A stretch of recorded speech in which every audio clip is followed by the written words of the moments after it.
نن راغلی یو د دې خطې د میوو یو داسې باغ ته چې د هغې نوم دی دوریان، او دا دوریان د دې خطې د ټولو میوو د بادشاه نوم دی.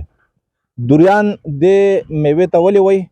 نو دوری د ملیشا په ژبه کې ازغو ته ویلی شي، او د دې میوې دا پټ چې دی دا ټول ازغن دی. تاسو وګورئ دا دومره ازغي دي د دې په پټ باندې چې دا څوک په لاسو کې نشي رانیولی. اوس د دې نه به موږ اندازه لګو چې الله سبحانه وتعالی په دې ازغن پټ کې چې څه میوه زموږ دپاره خوندې کړې ده، نو هغه به د انسان د صحت لپاره څومره مفیده وي او څومره خاصیتونه به پکې وي. د دې دوریانو قسمونه دي. د ټولو نه اعلی قسم چې دی هغې ته موسان کینګ وایي، او موسان کینګ د ملیشا د پهنګ په صوبه کې پیدا کیږي. د هغې موسان کینګ 1 کیلو د هغې قیمت دی 280 رنګی، او د دوریانو یوه دانه یا که زما په لاس کې چې کومه دا یوه دانه ده نو دا 2 کیلو ده. کم از کم یوه دانه چې 2 کیلو وي، نو د یوې دانې قیمت څو شو؟ 560 رنګی، چې پاکستاني ته جوړیږي 36,000 او 900 تقریبا 40 روپۍ، یعنی 37,000 روپۍ ته جوړیږي. په 37,000 روپۍ باندې به ته صرف د موسان کینګ یوه دانه خوړلی شي. ظاهره ده چې د دې ځای عام خلق دغه نشي خوړلی، نو ولې دومره ګران دي؟ دغه میوه چرته ځي؟ نو دغه میوه ځي چین ته، سنګاپور ته او عرب ملکونو ته. زما عزتمندو دلته کې چې موږ راغلي یو، نو دا باغ د تاریخ په لحاظ سره ډیر لوی اهمیت لري، او هغه په څه وجه باندې؟ هغه په دې وجه باندې چې دلته کې دا یوه ونه ده. دا ونه ده او د دې ونې 200 کاله کېږي. هغه تیر یو هفته مخکې دلته کې د دې ځای چې کوم نېشنل ټي وي دی هغې هم راغلي پروګرام په دې ونه باندې کړی. په ټوله ملیشیا کې دغسې یوه ونه بله ده، او هغه د دې نه زړه ده. هغه ونه چې ده هغه په کډه کې ده. قده د دې یو بله صوبه ده، او هغه د دې ځای نه ده تقریبا 400 یا 500 کیلومتره لرې. نو د هغې ونې 300 کاله کېږي عمر، او د دې ونې عمر چې دی نو دا 200 کاله دی. تاسو دې ونې ته وګورئ چې دا د دنګوالي په لحاظ سره څومره لویه ده، څومره د دې مندر دی، څومره د دې تاسو وګورئ که نه څانګې دي. نو دا د تاریخ په لحاظ سره ځکه د دې باغ اهمیت دی. د دې باغ مالک ماته وی چې د دې دا باغ چې دی 9 ایکړه لوی باغ دی، او په دې کې 115 د دوریانو ونې دي. اوس زما عزتمندو تاسو ته د دې میوې یو بل خاصیت ښیم، او هغه دا چې تاسو وینئ چې دا میوه د ازغو ډکه ده، او داسې ازغي دي چې دې له څوک لاس نشي وړلی. نو ظاهره ده چې دا میوه څوک په لاسو راشو کولی نشي، او د دې ونې هم ډېرې غټې غټې دنګې دنګې، نو دا به څنګه راشو کې؟ نو د دې لپاره الله تعالی د خپلې مینې یو نظام جوړ کړی دی چې د الله د انسان سره څومره مینه ده. نو دا دورې دا میوه چې ده دا په خپله راشو کېږي، په خپله د ونې نه راټاویږي. خو دا اوس باغ دی، موږ په دې باغ کې ولاړ یو، د پاسه را باندې د دوریانو ونې دي او دانې پکې هم دي. نو موږ ولې داسې ولاړ یو ښه زړور د دې ونو د لاندې؟ کو یوه دانه د چا په سر را پرېوځي نو هغه به ژوندی پاتې نشي. نو دا ولې؟ دا ځکه چې په دې میوه کې دا خاصیت دی چې دا صرف او صرف د شپې راټاویږي، او د شپې د راټاوېدو وخت کم یو دی، د شپې د 2 بجو نه واله سهار د 5 بجو پورې، یعنی 3 غنټې دقه د دې د راټاوېدو وخت دی. بیا د 3 نه واله تر 7 بجو پورې راټاویږي، خو یوه نیمه چرته راټاو شي، او د 7 بجو نه واله تر د شپې د 2 بجو پورې د دې دا دانې نه راټاویږي.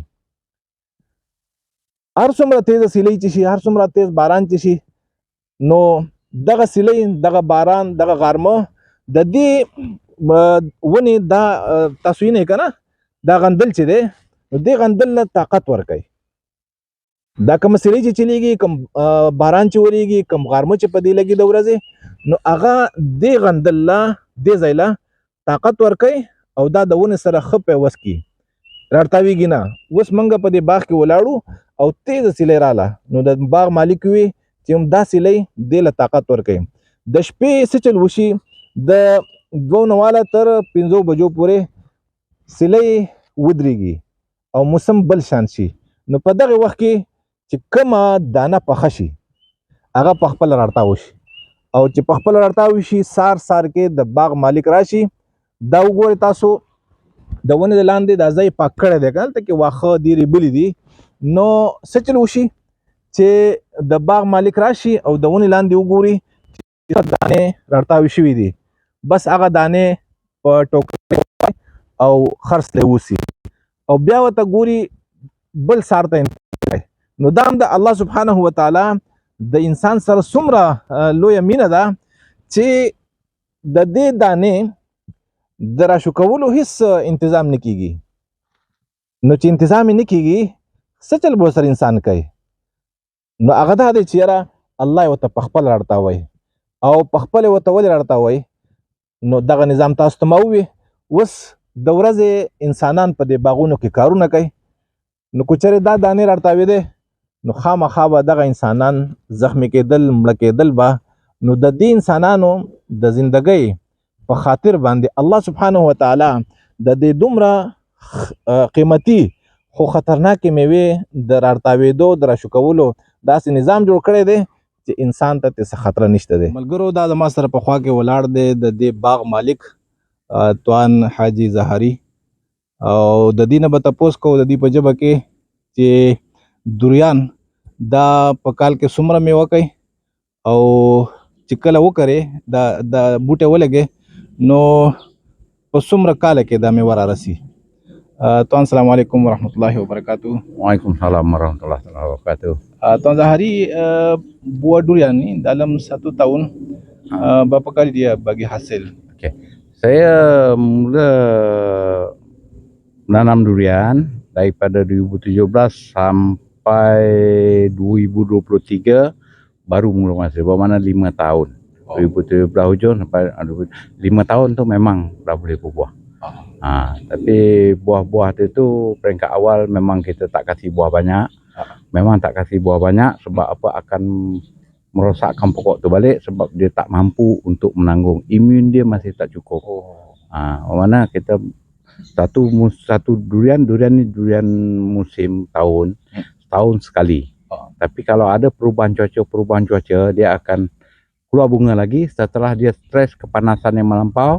Lepas tu hujan yang melampau, dia akan stres, dia akan keluar bunga lagi. Mana masa-masa tu ada macam bulan Islam kita ada tahun loncat. Mana dia ada masa dia berbuah 2 kali setahun. Tapi buah dia tu tak berapa cantik sebab apa, dia Allah Ta'ala ni jadikan dia untuk setahun sekali. Yang setahun sekali buah itu yang elok dan cantik. Yang elok, yang berkualiti. Berkualiti. Yang kali kedua tak berapa berkualiti. Kualiti itu akan menurun. Jadi harga pun akan menurun atau harga sama? Kalau bergantung pada jualan market kita, kalau pasaran tu buah banyak, dia akan harga akan menurun sikit lah. Itu bergantung pada tempatan tu. Kalau tempatan tu banyak, mana buah akan jatuh harga sikit. Tapi kalau buah tu kurang, harga tu akan naik dengan sendiri. Ya. Tengok demand macam mana. Okay. Tuan Haji Zahari موږ ته دا خبره وکړله چې کله موږ دا ونه د دورې دا ونه ولګو نو 15 کاله پس دا موږ ته میوه راکوي. خو وړاندې میوه چې دا هغه د دې ډیره نه او هغه موږ نه اخلوم نه. دغه وجه دا چې د ونې ته بیا نقصان رسی. ونه په دغه وخت کې په طاقت کې نه وي، نو د دې دویم ځل هغه میوه چې دا هغه ډیره زیاته مزدار وي. او دی وایي چې دا میوه چې دا ونه دوریانو دا ونه په کال کې یوه پیره میوه ورکوي. خو کله کله ګرمي سیوا شي، موسم بدل شي، نو په کال کې 2 پیرې هم میوه ورکي. خو کومه میوه د دې خوږه ده په کال کې چې یو پیره میوه ورکوي نو خوږه او د کوالټۍ میوه هم هغه وي.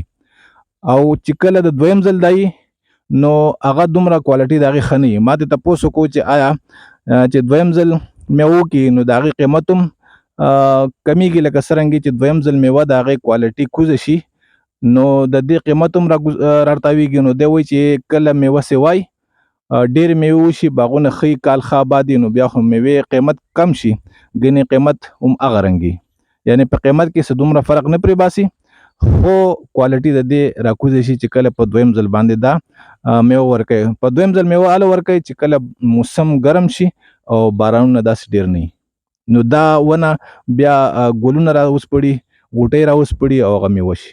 عزتمندو اوس تاسو ته مونږ ښیو چې په دې دوریانو په دانه کې دننه سی او دا څنګه کولاویږي. نو تاسو ګورئ په دې کې دا ځینې د ستوري په شان د دې نه لارې تلي نو په دې باندې به تبر کېدي یا چاړه کېدي یا ټوکه کېدي نو هغه په دې باندې کولاو کي او بیا دغه شان شي یعنې تاسو دغه شان پرې پرې د جوړ شي په دې پرو کې بیا زړې زړې دانې دغسې تاسو ولیدله.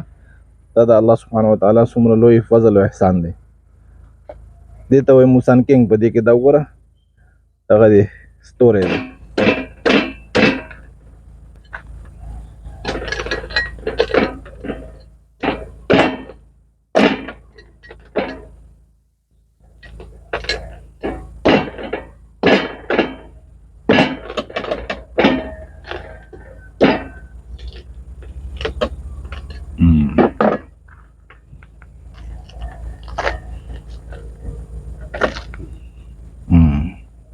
Oh, dia baru jatuh ini.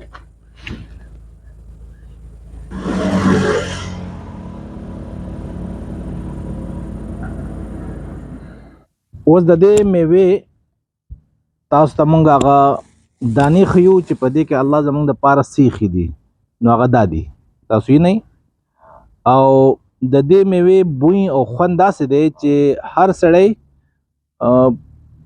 په وړومبي ځل باندې نشي خوړی چې څوک نشي خوړی نو په هغه باندې د دې میوې بوی ولګي او دا د دې خط استوا د میوو دا واحده میوه ده د دوریان چیرې د دې خوشبویي ده. نورې میوې د دې خط استوا د ملکونو هغه بوی نه کوي، خوشبویي صرف په دې میوه کې ده خو دا خوشبویي په هر چا باندې خوږه نه لګي. په چا چې د دې خوشبویي خوږه ولګېده نو د دې ذایقه خوند هغه پې خوږ ولګي او د دې داسې ذایقه او خوند دی چې مثال لکه د پوډرو دی یا د آیسو دی الله دې ساتي نشه ده. چا چې یو پېره وخوړله او خوښه شوه دا میوه نو بیا به همیشه همیشه دپاره هغه خوري او ګوري به یې تلاش کوي به یې لټوي به یې او د چا چې خوښه نه شوله نو هغه یې بیا نشي خوړی خو دا نه چې ټول عمر به ترې نفرت کوي بلکې څه چل وشي چې څه وخت پې دا بوی هم خوږ نه لګي او د دې دا خوند پې هم خوږ نه لګي خو داسې وخت راشي چې الله سبحانه وتعالی پې بیا دا بوی هم خوږ لګوي او د دې دا خوند پې هم خوږ لګوي نو هغه هم بیا د دې شوقي شي او د دې نشهیي شي. د دې خاصیت څه دی ما د هغې مالک د دې باغ د مالک نه پوښتنه وکړه نو هغه وی چې یاره زمونږ د علاقې چې دي نو د دې موسم معتدل دی او چې موسم معتدل شي نو جسمونه هغې له د ګرمایش ضرورت نو دا د دې میوې خوراک یعنې دې کې خاصیت دا دی چې دا وجود له ګرمایش ورکوي.